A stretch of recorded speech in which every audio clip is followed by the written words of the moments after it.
Noida police व अपहरण कर लोगों से या उनके एटीएम से पैसे निकलवाने वाले लुटेरे बदमाशों के बीच हुई पुलिस मुठभेड़। नोएडा थाना सेक्टर 39 पुलिस ने की बड़ी कार्यवाही करते हुए 3 लुटेरे बदमाशों से मुठभेड़ करते हुए तीनों को गोली लगने के बाद घायल होने के बाद किया गिरफ्तार। एडिशनल डीसीपी नोएडा आशुतोष द्विवेदी ने बताया कि सेक्टर 98 के सर्विस रोड ओवरब्रिज के हुई मुठभेड़ में 3 बदमाशों को घायल होने के बाद गिरफ्तार किया गया है, जिनके कब्जे से 3 अवैध तमंचे व लूट के 86,000 रुपए और एक कार बरामद की है।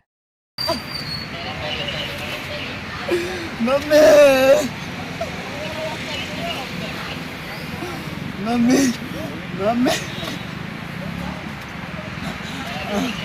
मम्मी बचा लो।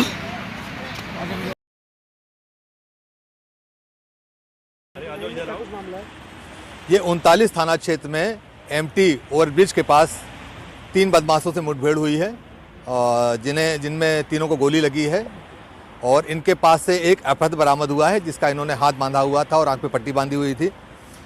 इस गैंग ने अब तक 12 घटनाएं करना स्वीकार किया है। ये अपनी जो इनके पास कार है, उस कार में सिलारियो कार में ये लोगों को लिफ्ट देते थे या किराए के नाम पे बैठालते थे। उसके बाद उनका हाथ पैर बांध लेते थे और उनके एटीएम से पैसे निकाला करते थे। यदि एटीएम में पैसे नहीं होते तो पैदलों से फ़ोन करा के उनसे पैसे मंगवा के और उसके बाद एटीएम से पैसे निकालते थे। 8 घटनाएं अभी तक गुड़गांव की ज्ञात हुई है और 5 घटनाएं गौतम बुद्ध नगर की ज्ञात हैं। अभी एक सप्ताह के अंदर ही इन्होंने थाना 39 क्षेत्र में 2 घटनाएं की, जिसमें एक तमिलनाडु के इंजीनियर से इन्होंने 3 लाख रुपए से ज़्यादा निकलवा लिए थे और एक लड़का सत्यम था, उसके मोबाइल से इन्होंने करीब 85,000 रुपये निकलवाए थे। आज भी जिस व्यक्ति को इन्होंने बंधक बनाया था, जिसका नाम सुधीर है, उससे भी इन्होंने 1 लाख रुपये अब तक निकालने की बात बताई है। रुपए भी इनके पास से बरामद हुए हैं। इनके पास से 2 तमंचे बरामद हुए हैं। वो सिलारियो गाड़ी जिससे वारदात करते थे वो बरामद की गई है। इसमें अन्य घटनाओं की भी जानकारी की जाएगी, क्योंकि ये अपनी घटनाएं गुड़गांव की नहीं बता रहे थे। जब पूछताछ की गई है तब इनकी जानकारी मिली है, तो हो सकता है अन्य जगह भी इनकी घटनाएं की गई हैं।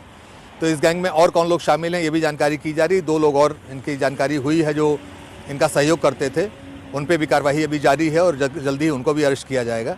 अभी तक ये घटनाक्रम इसमें ज्ञात हुआ है। बंधक ने क्या बताया, कहाँ से लूट किया था, क्या कुछ कहा? बंधक ने बताया कि ये थाना 142 के सामने इसके बहनों ने उसे छोड़ा था।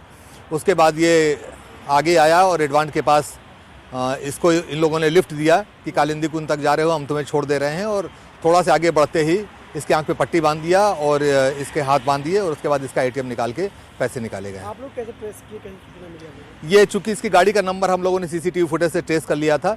इस गाड़ी की हमें सूचना प्राप्त हुई और उस सूचना पे लगातार चेकिंग की जा रही थी।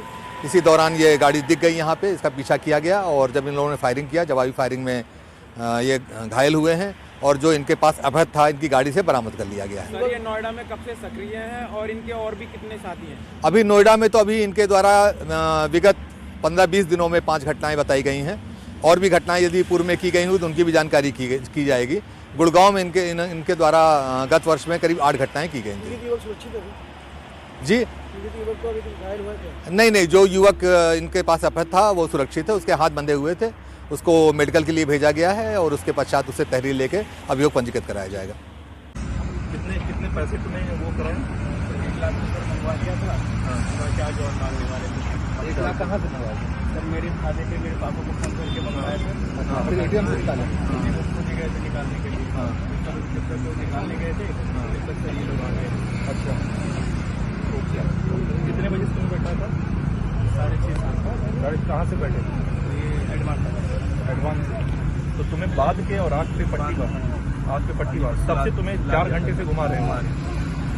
इसका तुरंत आगे मेडिकल होना चाहिए। जो मेडिकल के लिए भेजो, तुम्हारे घर फोन करा, घर पे सूचित करा दो। इसी से इसका हाथ बांधा हुआ है। इसको अपने पास इनको पहले भेजो मेडिकल। और इनके फादर को इनका मोबाइल देके